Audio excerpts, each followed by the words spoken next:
Naibalik na sa BIR ang kahon na naglalaman ng income tax return ni Vice President Sara Duterte na isa sana sa inaasahang ebidensya ng House prosecution laban sa ikalawang Pangulo, kaugnay pa rin sa gumugulong na impeachment trial.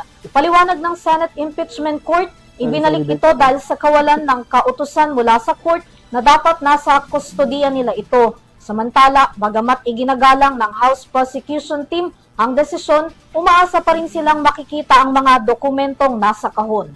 Tunghayan ang kabuuan ng balita sa report na ito. Kinumpirma ng Bureau of Internal Revenue o BIR na bandang alas 11 ng umaga kanina, June 7, nang matanggap ng ahensya ang sealed tax record ni Vice President Sara Duterte at asawa nitong si Attorney Manasseh Carpio. Ito'y matapos na ipag-utos kahapon ng Senate Impeachment Court kasabay ng unang araw ng impeachment trial ng pangalawang Pangulo ang pagsasauli ng nasabing kahon sa BIR. Ayon kay Senate Impeachment Court Presiding Officer Senator Chis Escudero, hindi ito dapat na manatili sa kustodiya ng Senado lalo't wala pa itong lawful issued mula sa court na i-turn over na ito sa kanilang pangangalaga.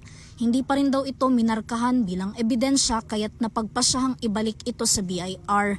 Hindi naman inaasahan ng House Prosecution Team ang naging desisyon na ito, ngunit nirerespeto nila ang prosecution at umaasang makikita pa rin nila ang tax documents. Ipinahayag naman ni House Lead Prosecutor Jervin Luisio na maghahain sila ng panibagong issuance of subpoena sa BIR, hindi lang para sa income tax return o ITR, kundi sa mas marami pang dokumento na hihingin nila kaugnay pa rin sa nagpapatuloy na impeachment trial. We respect the impeachment court in as far as that decision is concerned, and we remain hopeful na makikita natin lahat ng BIR documents, and like what I said earlier, meron tayong bagong request for issuance of subpoena which pertains to an expanded list of documents of the BIR. Hindi na lamang ITR, kung hindi maraming dokumento which will be coming from the BIR. We are hoping na ito ay maaksyonan ng BIR once the subpoena is issued by the impeachment court.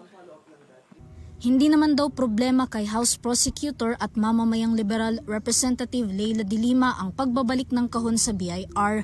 Magugunitang ang kahon ay naglalaman ng income tax return at iba pang dokumento ng bise na isa sa mga iprenesenta ng House Prosecution Team sa Senado na magagamit bilang ebidensya sa pagpapatuloy ng impeachment trial, partikular na ang unexplained wealth ng bise.